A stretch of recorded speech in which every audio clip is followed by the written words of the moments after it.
गंगा पुष्करालु इस उत्सव की हार्दिक शुभकामनाएं। आप सब काशी में आए हैं, इसलिए इस यात्रा में आप व्यक्तिगत रूप से मेरे भी अतिथि हैं। और जैसा हमारे यहां कहते हैं, अतिथि तो देव समान होते हैं। मैं जिम्मेदारियों के कारण भले ही आपके स्वागत के लिए वहां उपस्थित नहीं हो सका हूं, लेकिन मन से मुझे आपके बीच होने का एहसास हो रहा है। मैं इस आयोजन के लिए काशी तेलुगु समिति और संसद में मेरे साथी जीवीएल नरसिम्हा राव जी को बधाई देता हूं। काशी के घाट पर ये गंगा पुष्करालु उत्सव गंगा और गोदावरी के संगम की तरह है। ये भारत की प्राचीन सभ्यताओं, संस्कृतियां और परंपराओं के संगम का उत्सव है। आपको याद होगा, कुछ महीने पहले यहीं काशी की धरती पर काशी तमिल संगमम का आयोजन भी हुआ था। अभी कुछ ही दिन पहले मुझे सौराष्ट्र तमिल संगमम में भी शामिल होने का सौभाग्य मिला है। तब मैंने कहा था, आजादी का ये अमृत काल देश की विविधताओं का, विविध धाराओं का संगम काल है। विविधताओं के इन संगमों से राष्ट्रीयता का अमृत निकल रहा है, जो भारत को अनंत भविष्य तक ऊर्जावान रखेगा। साथियों, काशी से जुड़ा हर व्यक्ति जानता है कि काशी और काशी वासियों का तेलुगु लोगों से कितना गहरा रिश्ता है। जैसे ही काशी में कोई तेलुगु व्यक्ति आता है, कई काशी वासियों को लगता है कि उनके परिवार का ही कोई सदस्य आ गया है। काशी के लोग पीढ़ियों से आप सबका स्वागत करते आए हैं। काशी जितनी प्राचीन है, उतना ही प्राचीन ये रिश्ता भी है। काशी जितनी पवित्र है, उतनी ही पवित्र तेलुगु लोगों की काशी में आस्था है। आज भी जितने तीर्थयात्री काशी आते हैं, उनमें एक बहुत बड़ी संख्या अकेले आंध्र प्रदेश और तेलंगाना के लोगों की होती है। तेलुगु राज्यों ने काशी को कितने ही महान संत दिए हैं, कितने ही आचार्य और मनीषी दिए हैं।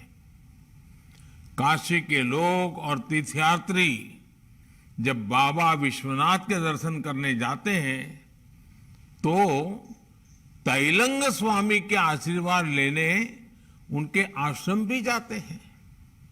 स्वामी रामकृष्ण परमहंस तो तैलंग स्वामी को साक्षात काशी का जीवंत शिव कहते थे।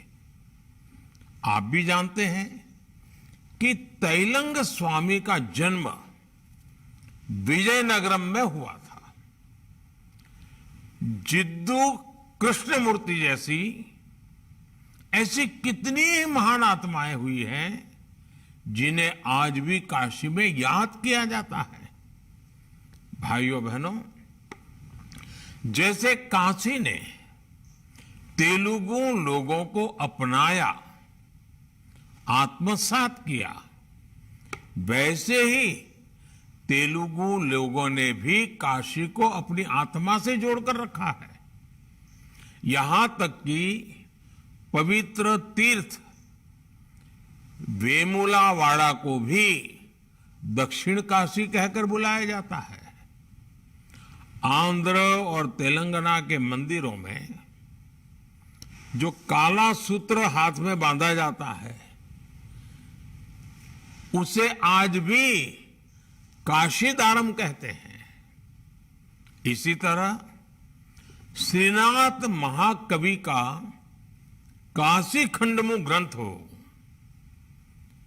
एनुगुल वीरस्वामय्या का काशी यात्रा चरित्र हो, या फिर लोकप्रिय काशी मजिली कथलू हो, काशी और काशी की महिमा तेलुगु भाषा और तेलुगु साहित्य में भी उतनी ही गहराई से रची बसी है। अगर कोई बाहरी व्यक्ति ये सब देखे तो उसके लिए विश्वास करना भी कठिन होगा कि कोई शहर इतना दूर होकर भी दिलों के इतने करीब कैसे हो सकता है। लेकिन यही भारत की वो विरासत है जिसने एक भारत श्रेष्ठ भारत के विश्वास को सदियों से जीवंत रखा है। साथियों, काशी मुक्ति और मोक्ष की नगरी भी है। एक समय था जब तेलुगु लोग हजारों किलोमीटर चलकर काशी आते थे, अपनी यात्रा में तमाम परेशानी उठाते थे। आधुनिक समय में अब वो परिस्थितियां तेजी से बदल रही है। आज एक और विश्वनाथ धाम का दिव्य वैभव है, तो दूसरी ओर गंगा के घाटों की भव्यता भी है। आज एक और काशी की गलियां हैं, तो दूसरी ओर नई सड़कों और हाईवे का नेटवर्क भी है। आंध्र प्रदेश और तेलंगाना से जो लोग पहले काशी आ चुके हैं वो अब काशी में हो रहे इस बदलाव को महसूस कर रहे होंगे। एक समय था जब एयरपोर्ट से दशाश्वमेध घाट तक पहुंचने में घंटों लग जाया करते थे। आज नया हाईवे बनने से अब लोगों का बहुत समय बच रहा है। एक समय था जब काशी की सड़कें बिजली के तारों से भरी रहती थी।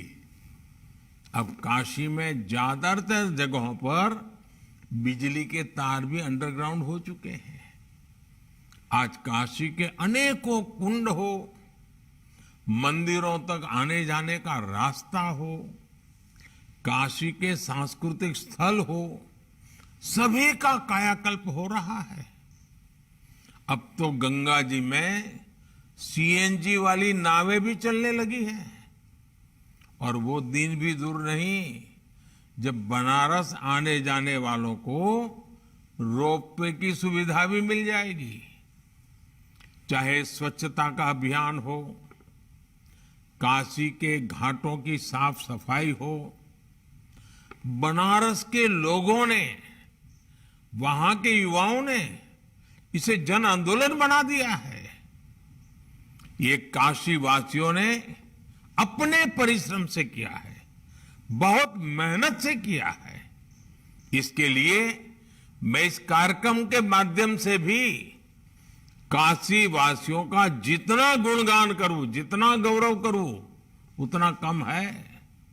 और साथियों, मैं पूरे विश्वास के साथ ये भी कहूंगा कि मेरे काशी के लोग आपकी सेवा में, आपके स्वागत में कोई कमी नहीं छोड़ेंगे, क्योंकि मुझे मेरे काशी वासियों पर पूरा भरोसा है। बाबा का आशीर्वाद, काल भैरव और मां अन्नपूर्णा के दर्शन अपने आप में अद्भुत होता है।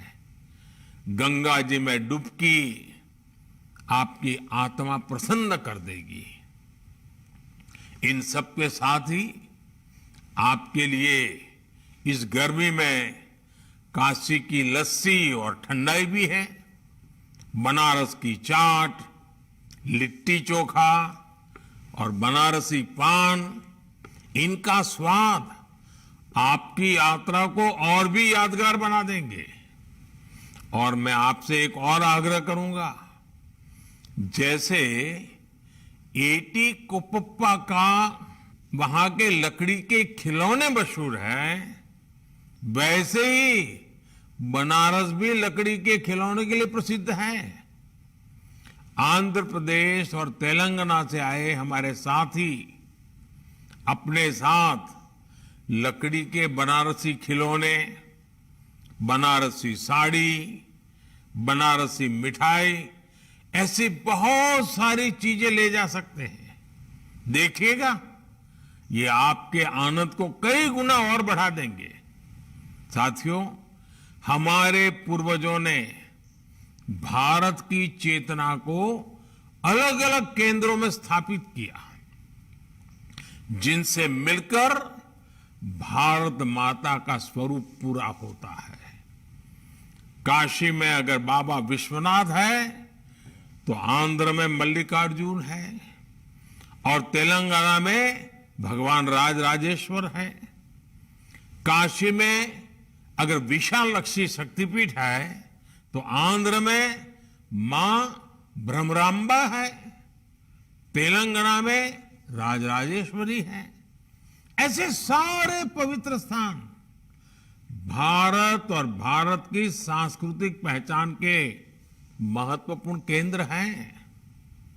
हमें देश की इस विविधता को इसी समग्रता से देखना है, तभी हम अपनी पूर्णता को जान पाएंगे, तभी हम अपने पूरे सामर्थ्य को जागृत कर पाएंगे। मुझे विश्वास है, गंगा पुष्करालु जैसे उत्सव राष्ट्र सेवा के इस संकल्प को ऐसे ही आगे बढ़ाते रहेंगे। इसी कामना के साथ आप सभी को एक बार फिर बहुत बहुत शुभकामनाएं देता हूं। आपकी ये यात्रा फलदायी हो, सुविधापूर्ण हो और काशी की नई नई यादें लेकर के आपके मन मंदिर को दिव्यता से भर दें, यही प्रार्थना बाबा के चरणों में करता हूं। फिर एक बार आप सबको बहुत बहुत धन्यवाद।